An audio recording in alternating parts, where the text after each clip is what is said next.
What's up, world? It's your boy, Mike Muse. Welcome to another conversation, The Mike Muse Show. I'm so excited to be in conversation with my next guest. She's actually been a guest of The Mike Muse Show, but a very long time ago. So I'm super excited to welcome her back. And man, has she done some amazing things since the last time we have saw each other. But I've said this to her before, and I say this to anyone who has this distinct title because I just think it's just freaking awesome. A MacArthur genius, Rhiannon Giddens. What's happening, my friend? Not much, man. Good to be back in New York. Yeah. You doing some traveling?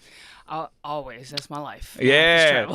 Where's the last place you just came from? Well, I was just at home in Ireland, so okay. It's always good to be with my kids, but had to pop back over here for a few things. So. Yeah, well, that is awesome. How does that title feel, MacArthur Genius? Well, I'm obsessed with that title, by the way. Yeah, I have another friend who has that title, and I'm always talking to her about, this is my genius friend, literally and figuratively. Yeah, well, the MacArthur people hate it. Oh, my God.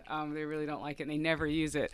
Oh, really? Yeah, because they just they have such an amazing program of gifting people who they think are doing something worthwhile with their art, or with their science or with their literature or whatever. So they're like, it's not that they're geniuses, it's just that they're doing, you know what I mean? So I'm kind of like, I just feel lucky. Oh my gosh. And what was your project that you did, or, I mean, it's just like the nice thing about the MacArthur grant is they just like give you the money and they say, go forth and create and do what you do. They don't need to have a thing at the end of the 5 years.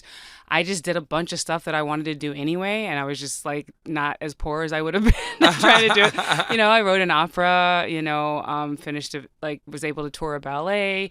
I've made a few records since then. I mean, I've been busy. I've been really busy. A couple of children's books, and not just any opera, but Pulitzer Prize winning author. I've been in conversation a lot and good friends with Michael Abels. So yes, her co-collaborator for the Pulitzer Prize. So amazing. He's so amazing. When I saw that, ladies and gentlemen, I saw that they received the Pulitzer Prize, I screamed when the announcement came out, because I've really been interested in seeing like how the Pulitzer Committee has been issuing and who they've been designating lately, particularly with the Kendrick Lamar award, I believe about 2 or 3 years ago now at this point. Yeah, it was a few, yeah. But like that's pretty cool. And then when I saw you guys pull up, I was like, yo, that's amazing. Yeah. And the opera was so special. It was they had a very specific social construct, and that's what made it special. And it was about slavery. Tell us about it. Well, it's about not just slavery, but a particular man named Omar ibn Said, who was a 37-year-old Quranic scholar from Senegal, West Africa, and was captured, sold into slavery. And he ended up in North Carolina for over 50 years, never saw freedom. But the reason why we know about him is that he wrote his autobiography in Arabic, and it's the only document that we have in the country that's in existence of an enslaved person while they're enslaved, writing their life story. Wow. So number one, and then number two, a document in Arabic by an enslaved person. So he was really remarkable. I mean, he would have got the MacArthur Genius on his own. Just with for that. existing. I mean, you know what I'm saying? Like some people can just be. Yeah, I mean, he's not just being. He's surviving. He is like figuring out how to walk this line of these people who own him and who are kind of trotting him around going, look how good slavery is because we're letting this man write. We're letting this man, this learned man who can't be, surely he's not black. He must be from like North Africa. You know what I mean? Like all this racist stuff all wrapped up in it. And in the midst of all of that, he has to, pretend to convert to Christianity and sit in a pew and read a Bible, but the whole time he's quoting the Quran and he is staying steadfast to his faith and like lives to his 80s. Oh my gosh. It's bananas. That's insane. Yeah. I regret not having a chance to see this. Well, it hasn't come to New York yet. I was about to say, okay, hopefully soon. So, fingers crossed it'll come here. But I was just in conversation with Kazim Abdullah, who is doing the Malcolm X opera at the Met, right? And so I just love that these operas now are having expanded scope of storytelling. Yeah, right? They're telling the American stories, not just one kind of American story. Because there has been a tradition of American opera, but like all of the American stories. And that's really exciting that because that's really what's going to save opera, if you ask me. Because it's been, it's been boxed in. It's you can only see Marriage of Figaro so many times. Like literally. And that's what Maxine was talking about. So my first introduction decades ago to the opera was The Ring by Wagner, right? Ooh, that was your introduction? That was my introduction. Wow, okay. And audience, it's one of the most difficult operas. I think one to perform and then one to just be a patron and observer for of. Sure. It's 3.5 hours, maybe even 4. for There's no way I'm going, so nothing I'm impressed. but German and darkness. Yeah. Oh my God, that's crazy. Yeah, and so, but you know what? I didn't fall asleep, Rhiannon, and I stayed up. If you started there, like everything else is like whipped cream. Oh, You're it's good. a breeze. You're good. Everything's like a fun movie. Yeah, it's like, oh, exactly. this was fun and whimsical. Yeah. But I just love the way that opera tells a story. I think there's nothing better than storytelling within opera, and I love that the visuals of opera, and I just think that it can appeal to such a diverse audience because those are all the things that we love. Yeah, sorry. It's just like people always ask me, like, why an opera? I'm like, for all the reasons that you just said. And it's like an operatic story. Like, his life. It spans drama. 2 continents. It is drama, like, from beginning to end. And it's just like you said, it is, like, something that's for everybody because of the way that you experience the story. Absolutely. But I think the things that you're doing and other composers and conductors and directors and all the kind of really cool stuff and kind of finding really interesting stories to tell, I think the more that we start seeing it in different operas across the country and the globe, then we can start seeing it like within the canon of the Met, right? And what makes me excited about that is because there's so many different ways that you can tell these stories. I think for so long our society has been very one-dimensional, very binary in how stories of slavery or antebellum can be told, but it can be told more than just from a film and more than just from a book, right? But I feel like that is your work, Rhiannon. Like, I think your work is very rooted in like social construct, right? Talk to me about why that is such a strong constitution for you. Well, it all goes back to, I obviously studied opera. I was a soprano in a conservatory, but then when I went back to North Carolina, which is my home state, I discovered the banjo, and not just the bluegrass banjo, which is what people are familiar, but the old time banjo, like the more funky, earlier stuff. I was like, oh, this is so amazing. Like, what is it about this instrument? And then I found out that it was a Black instrument. It was invented by members of the African diaspora in the Caribbean and is like the underpinning of American culture is literally, like African Americans all up in it, like Caribbean Americans, like South Americans, like everybody who is brown is like inextricably linked in this music and this co-creation of this music. And I was shocked. I want to pause right there because I talk about that all the time. When I talk about the migration pattern of music and blues from the Delta, Mississippi, I talk about the origins of the banjo coming from the Sub-Saharan part of Africa. So I just want to pause for a minute and just have you expound on that just a little bit more. Like, don't rush that part of the story. I'm obsessed with this part of history. Well, let's get in it. Yeah. So the ancestors of the banjo are there's instruments, these kind of instruments all over Africa, but particularly in West Africa, lute type instruments, the buchundu, the ngoni, the akonting, and these are not banjos yet. And in the Caribbean, there's a synthesis of a lot of this kind of Pan-African music and religion. The early banjos were used in religious religious ceremonies, connections to African spirituality, and then they go there's a lot of movement from the Caribbean to North America, also South America. There's a whole nother tradition of what this music does, but particularly following the banjo from the Caribbean up into like South Carolina, North Carolina, goes in New England, it goes everywhere. It goes everywhere Black people go. And for like a couple hundred years, it is a Black instrument. It's known as a Black instrument, and white people don't play it. They talk about it. They remark on it, but they don't play it. And so it's not really until the 1820s and 30s that white mainstream culture starts to go, oh, hey, what's this? I'm like, and then they start manufacturing it, creating music for it, and then it becomes an inextricable part of the minstrel show, so it's like, and then it becomes this like incredibly popular instrument played by everybody for the next 100 years. It's not until the 19-teens and 20s where the segregation of American music gets ossified by the recording industry. The race records, white supremacy, and the folk movement. All of this stuff kind of contributes to the Great Migration, which stems in white supremacy. So it all leads back to white supremacy. But there's this, all of these things kind of come together to create this image of the banjo. I was just on the Daily Show last night, and the host, lovely guy, we had a wonderful conversation, but he literally led with Deliverance. I was like, that movie is 50 years old, and we're still talking about that is the point of reference for people for the banjo. Oh my God. This is the issue that we're having. It's not to throw shade on him. No. I've heard other people say that. They go back to Deliverance. They go back to the Beverly Hillbillies. No way. I'm like, are you serious? I hate the media sometimes. That's how strong it is. That's how I just strong. hate how the media doesn't do their work. And I'm not shading anybody. Let me take that back. Look, there's people we could shade. But yeah, I'm sorry. I'm not shredding the Daily Show. Let me. No, not the Daily Show. But I'm just saying, like, the media in general. This is it. Yeah. When they think about like the banjo, right? Like, they go for they go for what they know, and that's why the job that we have, that we're telling the true story of the banjo. They even gave me that platform last night to then respond to that, which is great. But I was almost thrown off. I was like, I didn't know Deliverance was coming up tonight. You know what I mean? So it's really, really interesting to see where mainstream culture is. As much as we think we are changing. It's just a lot slower than we would like it to be, because mainstream media is so powerful, and these images are powerful, and they tell a simplified narrative that people don't. It hasn't been really challenged in mainstream media just yet. This idea, like right now, it's like white Appalachians and black, Mississippi Deltians, and like that's the creation of American music. Like, no, it's not. The story is much more interesting, actually. And that's what I love. So my work is about intersecting politics and pop culture, because I believe that pop culture has an incredible way of like moderating social discourse, and I believe that pop culture holds a mirror up to society and makes us look at ourselves in terms of who we are.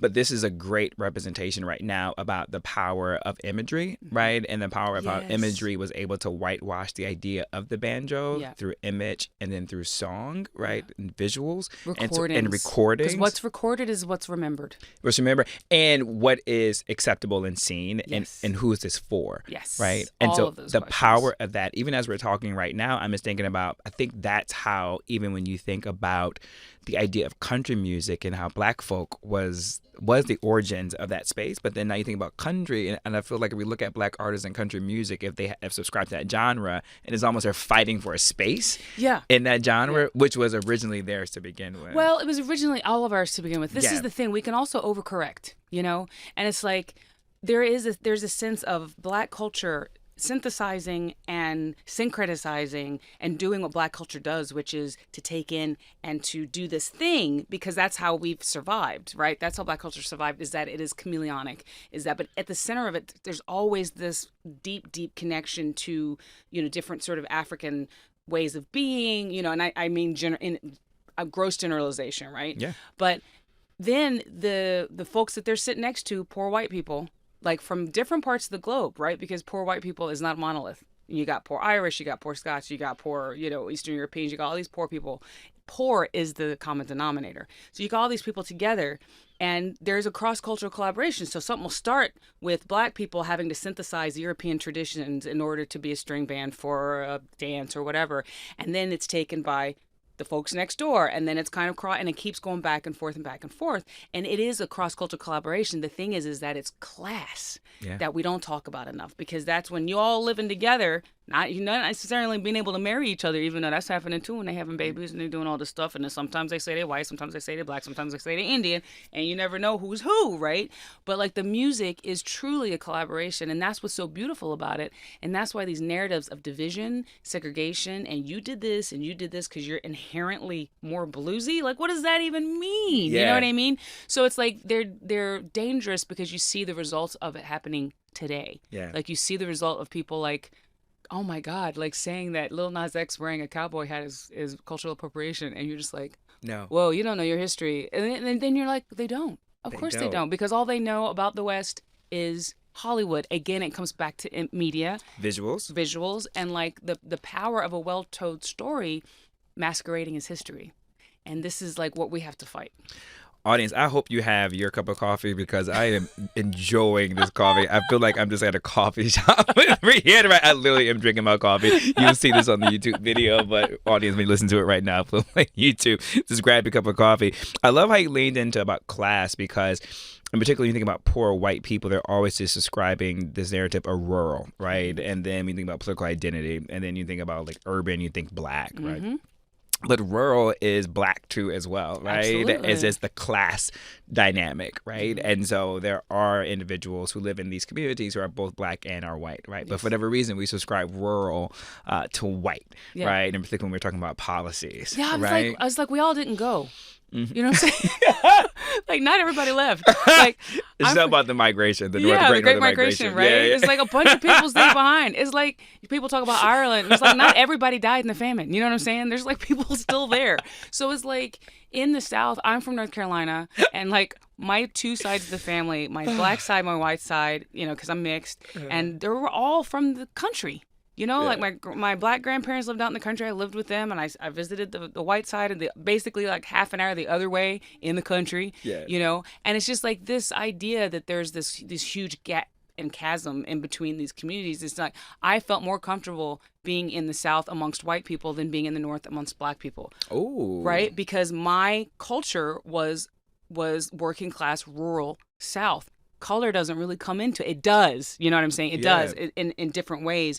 But overall, like I know how to talk. I know how to walk. I know how to be in a rural Southern community. Got it. You come up north and I'm like, you know, there's aspects of black culture up here that I connect to, but like overall, it's Northern culture, right? It's like New York culture. It's New Jersey culture. It's whatever. And it's different.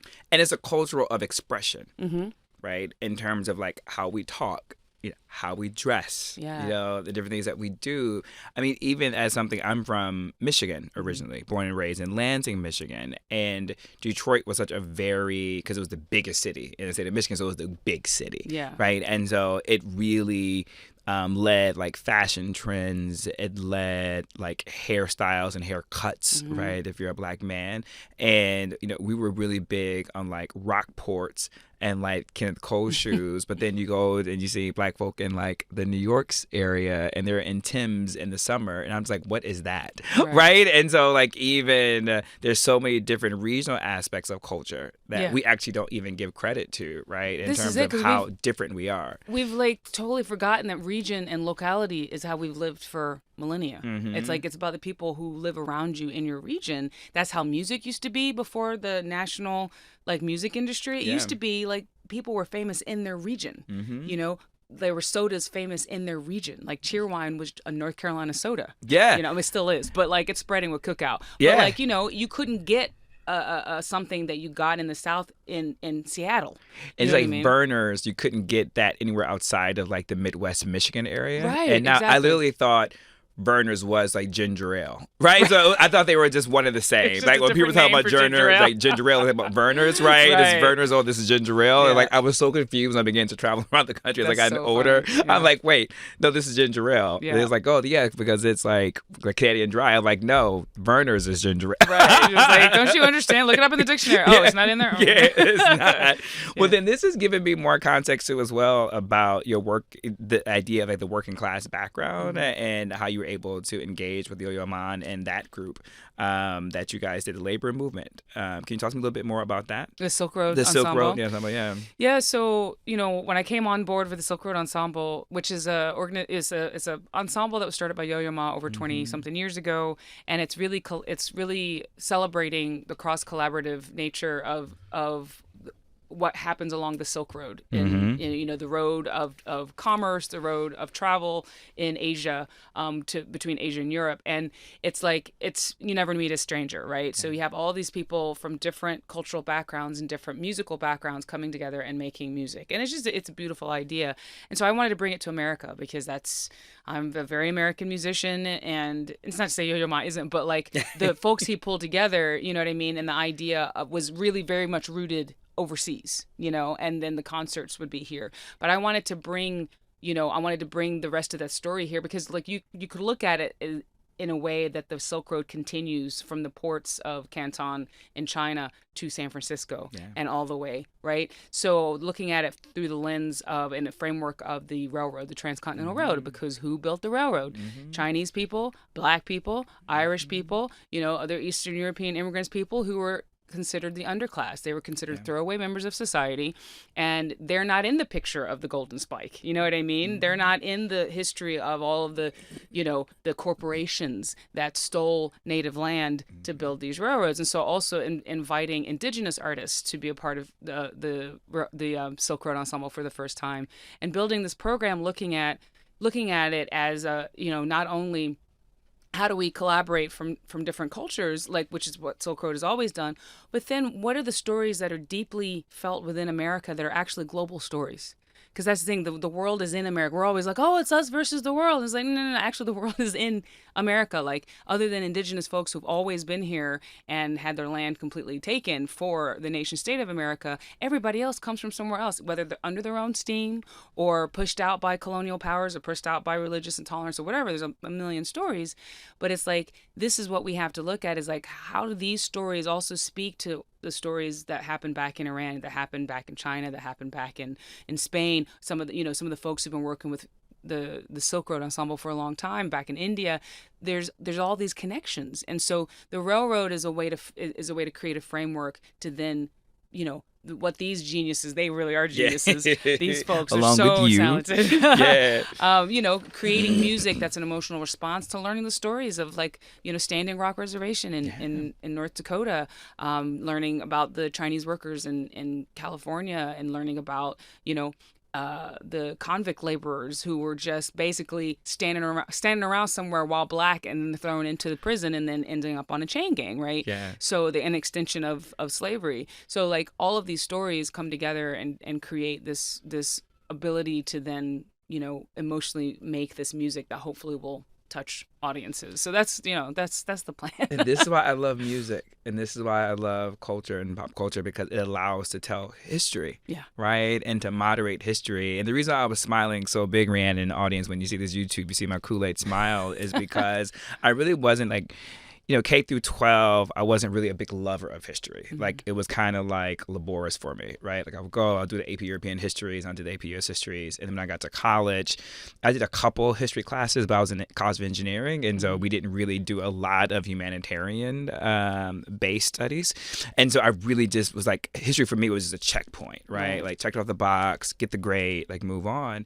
And it wasn't until I started living here in New York City that I met this incredible professor, Professor at West Point. He had retired, but he was a professor of history, and he had hearing aids in each ear, and he was very loud. And so every time we would go out to dinner from time to time, and he was to tell these incredible, beautiful stories of history. And when he really landed on the Transcontinental Railroad, that's when I became actually a lover of history. Wow. Because for me, the Transcontinental Railroad is really so emblematic of, like, classism in America. It talks about the booming of the engine of capitalism when it comes to, like, the great names like the Rockefellers, right? And, like, how they were able to amass such wealth by, like, granting land as far north of the railroad in exchange to building it. It's like, we just gave them land, right? And then, to your point, we're talking about the laborers, right, who did it. That was such a tapestry of cultures, right, who was actually building it. And that's why I was really excited to have you here today, amongst other things. I was just thinking about, like, where we are right now in the labor movement that's happening across the country. Yeah. And then here you have with that project. I just think that the timing of what we're happening right now is incredibly powerful. Well, it's like, it's always been at the underpinning of issues in America is labor, class. Race is, it almost is a cover. Like, race is a tool to enforce class, to create wealth for a small minority, right? Yeah. Race is used as a tool because it is made up. It is created by people to enforce the things they wanted to do. Now, the reality of it and the results of it and what we have to live under this creation of racism is very real. Yeah. And this is the thing. I think this is the real, like, friction, is that the damage that racism does to people. It kills people. It puts them in prison. It does it. The health, situation, the maternity deaths amongst, Black women. I mean, all of this stuff is definable and real, and it's based on made up crap to, like, make people rich. And it's just, like, it's horrific, and that's at the center of American history. But it's like, we always get caught up in the minutia of what are we being called and this and that, and all of those things are important too, but, like, we never then end up getting down to the bottom of it because we keep getting stuck up here with offense and all this kind of stuff. And I'm like, it's not to say we shouldn't be offended by stuff, we should, but, like, I think it's all by design. It's all by design. It's like, let's just keep them, like, stressed out about this while we carry all the money away, and, like, they're dying earlier, the stress, it's just like, it's so frustrating that we can't have a dialogue that really gets to the basis of it, and so that people don't take. I just feel like people get so personally offended by. It's like, well, I Right. didn't own slaves. It was like, well, I wasn't a slave, so Yeah. let's just be done with that and like look at the history. And we need more teachers like you who can make it more fascinating, interesting, right? Because I also too feel like sometimes teachers don't talk about history with excitement. And obviously these are heavy subjects. Let me change that wording. They don't talk about and teach history with this level of curiosity, right? To get students to be excited to learn the past, because the importance of learning of the past is to ensure that we create policies of now that Yeah. don't repeat history. And I think we miss that part about the policy. I think we always talk about it's important that we know our history so that we don't repeat the past, but we're missing that big piece about policy so that we can create policy Right. with the knowledge of the past so that it doesn't get repeated structurally Right. in systems and processes. Yeah, I mean, I just saw a quote like that. I was like, whoa, because it was like, we always say if we don't know our history, we're doomed to repeat it. Mhm. Well, if they keep us from knowing their history, it's because they want to repeat it. And I was like, whoa. Yeah, that right there. Because look, we're looking at it right now, Yeah. right? Outlawing, people don't even know what critical race theory is. And they're like, let's get rid of it because, we don't need to feel guilty about, it's like, it's ridiculous. So, Yeah. I mean, what I try to do is to create pieces that, I've been told multiple times, which makes me really happy, that teachers use my music, they use Good. my songs, they use, the things that I do. I've done lectures, I do anything that I can. My daughter came to one of my lectures at the Richmond Forum, and because I use PowerPoint presentations and music and all Yeah. this stuff, and she was like, "Would you come teach, this in my class, in my history class?" She was Yeah. like so into it, and I was like, "Oh, it's the biggest compliment," because Yeah. she's 13 at the time, So I mean, I just want to shout out though to teachers who are dealing with a lot, because a lot of teachers are actually boxed into what they can teach, how they can teach it, what resources they're allowed to use. Yeah. And sometimes the ones who are passionate about it are the ones who are getting fired. So I just want to say that, because yeah. it's a tough. catch-22. It's a catch-22. It's really, right now. really tough. Now I'm Yeah. even thinking about just like my previous professors of history and teachers, and they weren't bad people at all. Yeah. It was just, and I went to really well resourced schools and institutions. It just wasn't. I think there's something about if it doesn't seem like trendy, cool. It just seems so. We're gonna just get through this. This is for the wonks, right? And it's like, and I feel like they miss so many other incredible opportunities to bring more people into the history There's so many stories. conversation. Yeah, There's so many interesting stories. and there's so many ways to tell it fascinating. Yeah. And it isn't a one style fits all. It's more than just opening up a textbook, reading chapter 10 about the Transcontinental Railroad. Okay, cool. Who are the players? Okay, next chapter 11. Right. Like Right. women's suffrage. I'm just like, wait, what? How is that just one chapter? How did you not like illuminate certain things, Yeah. right? And so that's kind of what I mean by that. But even when you think about like, the railroad, and you mentioned prison systems, like you're doing something really great too as well, like with the song Another Wasted Life. Yeah. Why was it important for you to really get involved with the Pennsylvania Innocence Project? Well, I knew that I wanted to partner with somebody who was involved with the issue, the massive issue of innocent people sitting in jail, which is there's thousands of men and women all over the country who are sitting in jail, and disproportionately affected, of course, is Black and brown people, because it's like if you're a Black man, you're 7.5 times more likely to be falsely convicted for murder than if you're white. 7.5 times more. If two innocent people, right? And so I knew when I wrote the song, which was a emotional response to the story of Khalif Browder, who's a young teenager who was falsely. I don't even think he was actually technically convicted of anything. Even he didn't do it anyway, but he ended up in prison for like 3.5 years. 2 of the years of that was in solitary, and when he came out, he committed suicide. And it's just like, I just was just overtaken with the anger and grief, and I wrote this song, Another Wasted Life. And then when this record, kind of came around, I have a new record called You're the One. I wanted it to be a centerpiece of that, but I think it's really important is like, it's not just to write the song, but what can we do with the song to raise awareness?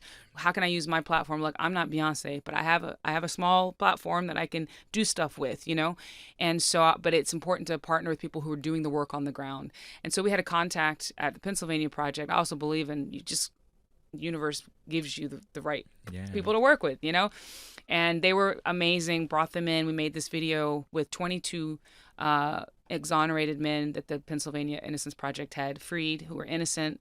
They came to be a part of this video. They were incredible, and they're all of them were just like, we're here for the guys who are still inside. I love that. Who are in cages, who are like thinks that the world has forgot about them. Because the thing is, people don't understand. First, they don't understand how many innocent people are in prison right now, and then secondly, they don't understand how long it takes to get out.